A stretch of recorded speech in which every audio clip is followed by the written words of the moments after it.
Okay, so corporate media from MSNBC to CNBC to NBC again, they're talking about, well, the changing of demographics for support for Kamala Harris. Because when Biden was still in, there weren't a lot of people supporting him, but apparently, according to CNN and all these other media outlets, MSNBC, CNBC, all these people are saying that, oh, hey, wait a minute, things have kind of changed. How have they changed? Brace yourself, folks. Sahil, I want to put up some numbers for you from this USA Today Suffolk University poll. You have Black voters. They were in June plus 47% for President Biden.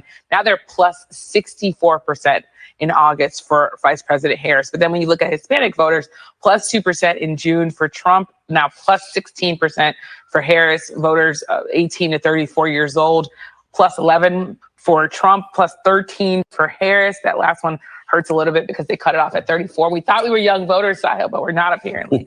So I wonder, though, when you think about this. Now, I don't know how true those numbers are because, again, maybe there are a lot of people excited for Kamala Harris, but I challenge y'all. Give me one effing policy. What's the policy? Is she running on anything? Anything? Bueller?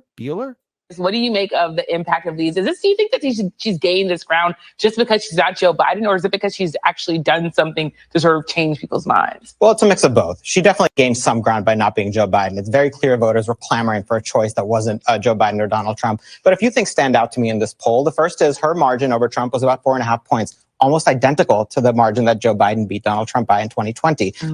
Hey, you know what? I almost forgot to say this,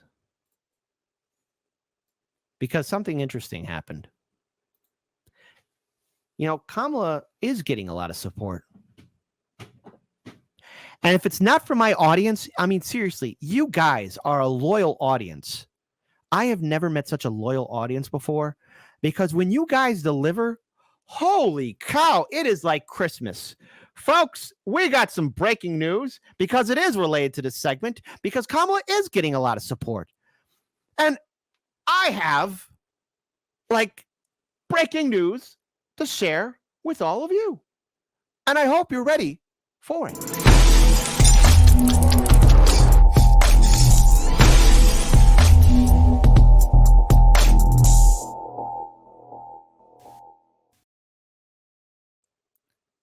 Support comes in many forms, because we're going to turn right back to that video from Case Study QB. Hey, Kamala got herself a boost. You wouldn't believe who just said, hey, I'm all for Kamala. That if we can name a favorite candidate, it used to be Joe Biden, but now he's not participating in the election campaign, and he recommended to all his allies to support Ms. Harris. So that is what we are going to do. So it was, well, he said that we should, that is why we should also do that.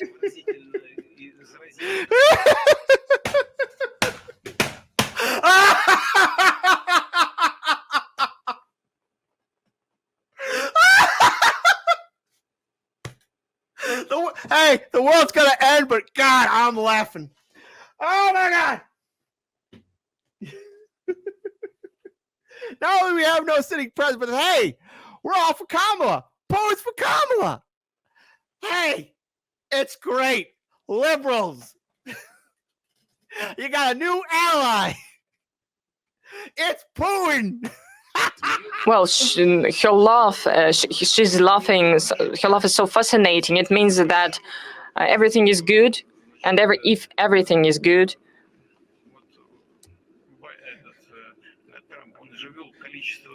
it means that, for instance, if we're speaking about Joe Biden, there are so many sanctions against Russia introduced, and if everything is good with Ms. Harris, maybe she'll refrain herself from such measures, or maybe she'll change them.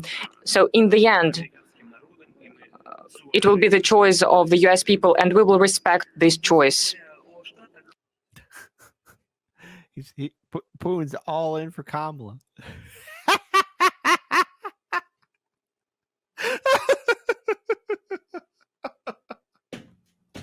Hey, you know something? NBC, I think you're onto something. Kamala's bringing in a whole bunch of diversity.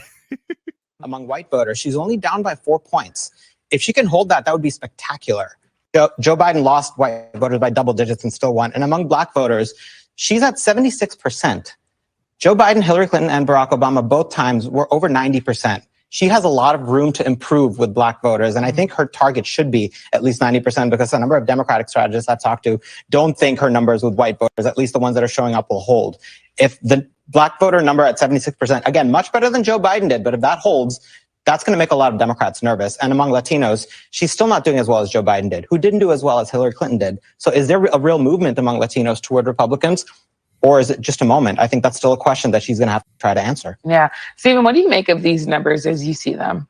Yeah, I mean, it's pretty interesting. It's very clear, I think, to Sahil's point. The fact that she's not Joe Biden has done worlds of good for her. There was a poll, and I wish I could remember which poll it was, over the weekend.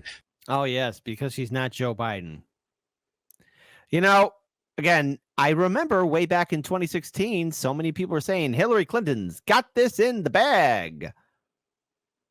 And then she didn't have it in the bag. She literally crapped the bag. I mean, that's what happened. I mean, like, why are we having this conversation? I mean, because I know what happened on election night. I remember way back in 2016, Hillary Clinton lost, and there's a very good chance. And as the debate inches closer and closer, that Kamala could lose. That found that 2% of Democrats say that they wish that Joe Biden were still the candidate. Democrats are very happy about this change. They're very energized about this change. And you've seen it, I think, in the organizing and in the response for polling. I think that we've heard what the Trump campaign wants to do is dirty her up. It's going to be super aggressive. It's going to be super ugly. And I think that's what we're looking at over the next 2 months. Wasn't it Nikki Haley who said the first party to retire their 80-year-old candidate will win? Well, Democrats took her up on that. Yeah. Well, Megan, I mean, in the few seconds we have left here, Vice President Harris is trying to run as a change agent, but she is, of course, the incumbent vice president. How's she going to pull that off? I think she's going to run on the policies and she's going to expand some of these policies. What policies? Hey, folks, let's play a game. Let's play a fun little game. We're going to play a fun little game here. Okay. I call it. Has the website updated? And what we'll find out. Hey, look, and if it's updated, great. Awesome. Let's go ahead and pull this up here. Let me go ahead and refresh the page. Okay. Closing because they're asking for money. No policy. Let's see if they got some in the store. Yes, she can. Yes, she can. When we fight, we win. Look up Project 2025 sticker sheet. When we fight, we win. We got all of this stuff here. Okay. All right, nothing yet for policy. Okay. Kind of odd that a presidential website doesn't have a policy or platform, but okay. Hey, who am I to judge? That will help expand the middle class and give some relief for the economy on some cost issues and hopefully continue to bring down inflation.